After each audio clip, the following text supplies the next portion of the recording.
All right, so today we're going to get into something pretty interesting. Okay. Ambition, but not just ambition in general, but we're looking at it through this really cool show, Arcane. Oh, yeah, Arcane. Yeah, that show, that kind of threw everyone for a loop, I think, with how complex the characters were and the moral grayness of the world. Yeah, and you know what? You gave me a really interesting paper here to work with. Oh, good. I'm glad. To kind of unpack this, called The Cost of Ambition in Arcane.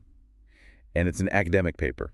It is. And it takes a look at these characters that, we think we know, like Jace and Victor, and really digs into how their desires, even the seemingly good ones, can have some really hefty consequences. Yeah, and some pretty unexpected ones, too, I think. Yeah, so let's just do a super quick recap in case anyone, needs it. Sure. Arcane is set in these twin cities. Piltover, this shiny tech-focused up top, and then Zon, which is struggling in the undercity below. And let me tell you, this show does not shy away from showing how the hunger for progress or power or even just like belonging can lead to some really dark places. Absolutely. So you ready to kind of get into this a little bit? Let's do it. I'm ready. Okay. Let's start with Jace, shall we? Yeah, he's a good one to start with. He's almost like the archetype of the brilliant, well-meaning inventor, right? Wants to use hex tech, this magical technology, to make the world a better place. Yeah, and you totally root for him at first. Oh, absolutely. But then what happens? He gets on the Piltover Council, and things start to change a little bit. Yeah, he starts making deals, compromising, his ideals. The paper actually refers to him as a classic tragic figure, someone whose good intentions get chipped away by the system that he's trying to work within. Yeah, and his relationship with Victor, his partner, that starts to really crack under the strain. Oh, absolutely. It's almost like watching a Greek tragedy, right? Totally. The more power Jace gains, the further he seems to stray from that initial purity of purpose that he had. Well, speaking of Victor, right? Yes. His ambition is just as strong as Chasey's, but it comes from a different place entirely. A very different place. Victor's ambition is born from his own suffering. He's got these physical limitations, and he's desperate to overcome them, not just for himself, but to create a world where nobody has to suffer like he has. Which leads him down this path with the Hex Core, right? Incredibly powerful tech, but also super dangerous. Yeah, it's that classic ends justify the means dilemma. How far is too far when you believe your goal is ultimately a good one? Right, and it makes you wonder, is that something inherent in Victor's personality, or is it a product of the pressures and limitations he faces in Piltover society? What do you think? Ooh, that's a good question. I'm leaning towards a bit of both, honestly. But now we have to talk about Silco. Yeah, he's a big one. The leader of Zon. His ambition is all about independence for his people, breaking free from Piltover's control. Seems noble on the surface. Yeah, for sure. But there's a chilling irony that the paper points out here. In his fight against oppression, Silco ends up using a lot of the same tactics that Piltover uses.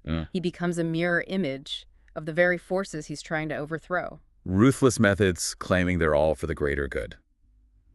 It's a slippery slope. It is. And then there's Jinx, who's a whole different kind of ambitious. Oh yeah, she's a different beast altogether. She's not after power or freedom in the same way that these other characters are. No, hers is an ambition for belonging, for acceptance, specifically from Via, her sister, and then later from Silco.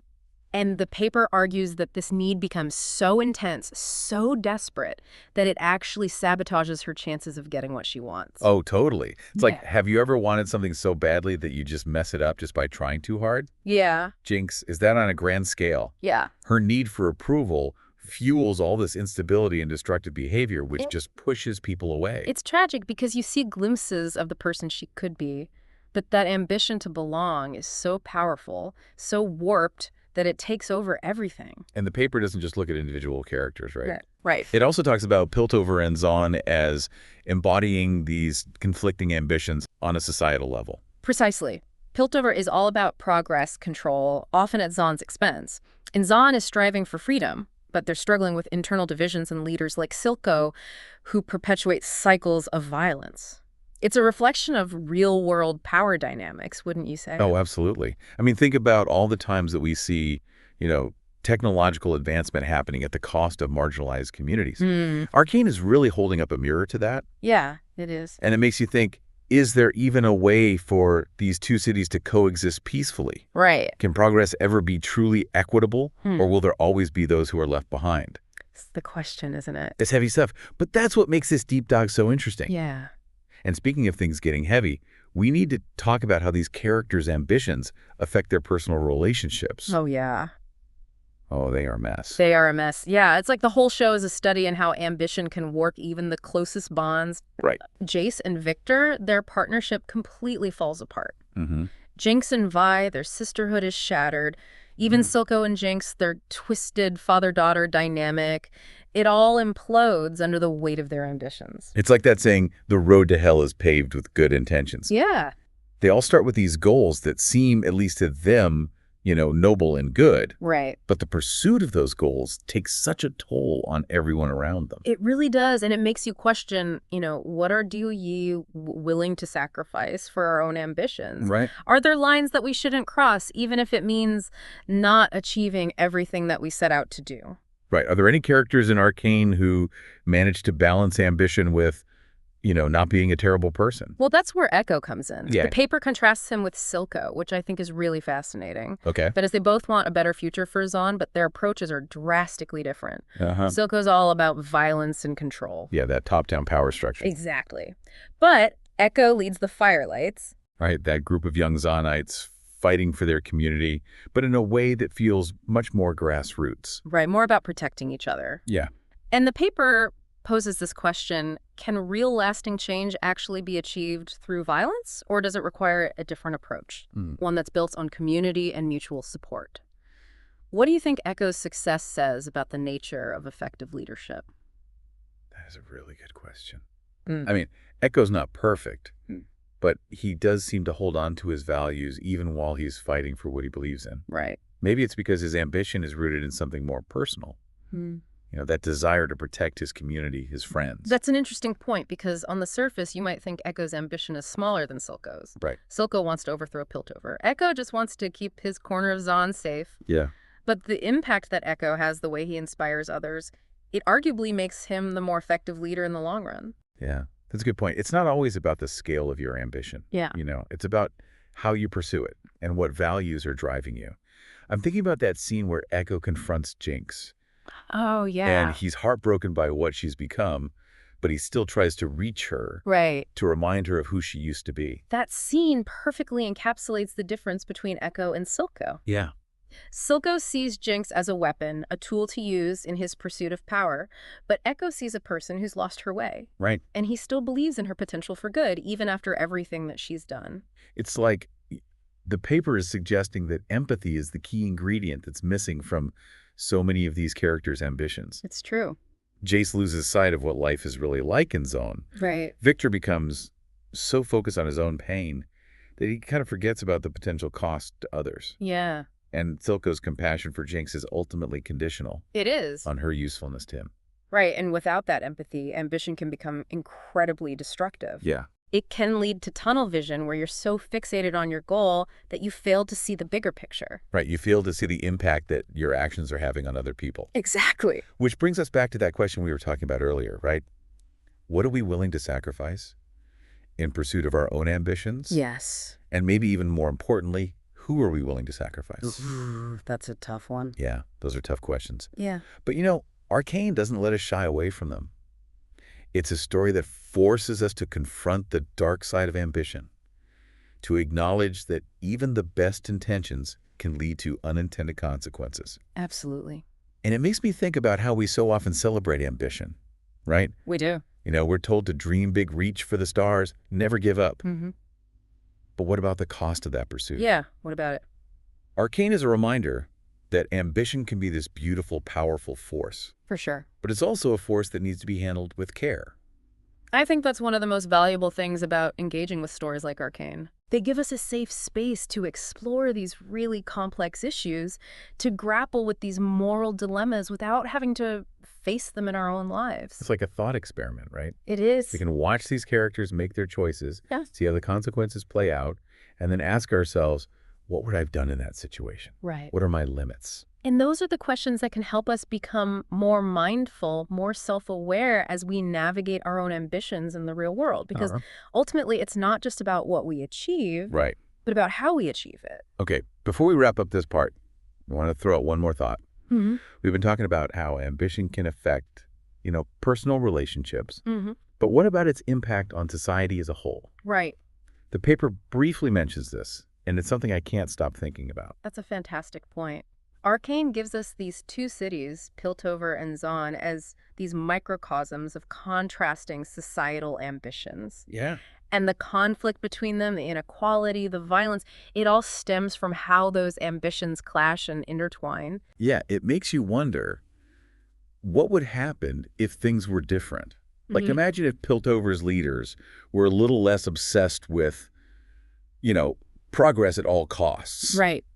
And really considered the impact that their innovations were having on Zon. Right. Or if Silco, in his quest for independence, hadn't resorted to such brutal tactics, Yeah. Maybe Zon could have found a way to assert its own identity without perpetuating these cycles of violence. Right. The paper hints at these alternative possibilities, Okay. suggesting that the tragic outcomes that we see aren't inevitable, but they're actually the result of very specific choices made by individuals and institutions. It's like a cautionary tale for the real world, isn't it? Yeah. We see these same dynamics play out all the time, You do. The pursuit of economic growth that ignores, environmental consequences, the fight for social justice that turns into infighting and division. Right. It's like we're all caught in this web of ambition where our individual desires just collide and create these ripple effects that we can't always predict or control. Absolutely. And Arcane reminds us that even with good intentions, ambition can have these really unintended consequences. Yeah. It highlights the importance of stepping back,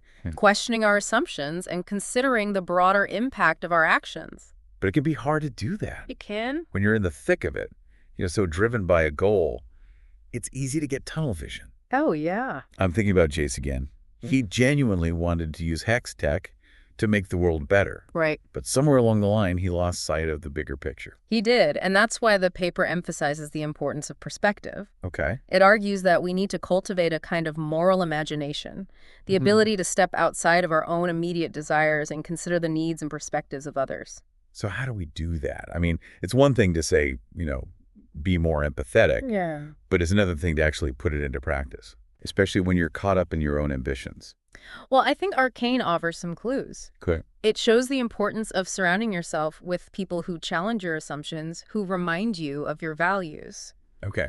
Think about how Victor, even as he's spiraling down this dark path, he still has those moments of clarity when he's talking to Jace, or when he reflects on his childhood friend. It's like having those people in your life who can hold up a mirror and say, hey, remember who you are, remember what you stand for. Exactly. And it also highlights the importance of staying connected to your community, to the people who are affected by your choices. When we lose sight of that connection, it becomes easier to justify actions that might be harmful or exploitative. So for our listeners out there who are maybe feeling inspired, fired up by their own ambitions, Yeah. what's the takeaway here? How do we make sure we're not becoming the next Silco Right. or losing ourselves like Victor? I think the key is to remember that ambition isn't inherently good or bad. It's a tool, and like any tool, it can be used for constructive or destructive purposes. Right. The difference lies in how we wield it. So it's not about abandoning our ambitions, No. but about being more mindful, more intentional about how we pursue them. Exactly. Asking ourselves, who am I serving with my ambition? What impact am I having on others? Am I contributing to a better world, or am I just perpetuating the same cycles of harm and inequality?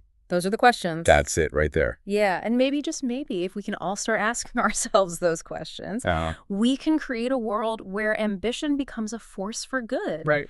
A driving force behind positive change that benefits everyone. I love that. A world where ambition is about building each other up, not tearing each other down. Exactly. Well, on that note, I think it's time for us to surface from this deep dive. I think so. Thank you so much for joining us on this exploration of ambition through the lens of Arcane. It's been a fascinating and thought-provoking journey. It has, and as always, keep questioning, keep reflecting, and keep striving to make your own ambitions a force for positive change in the world.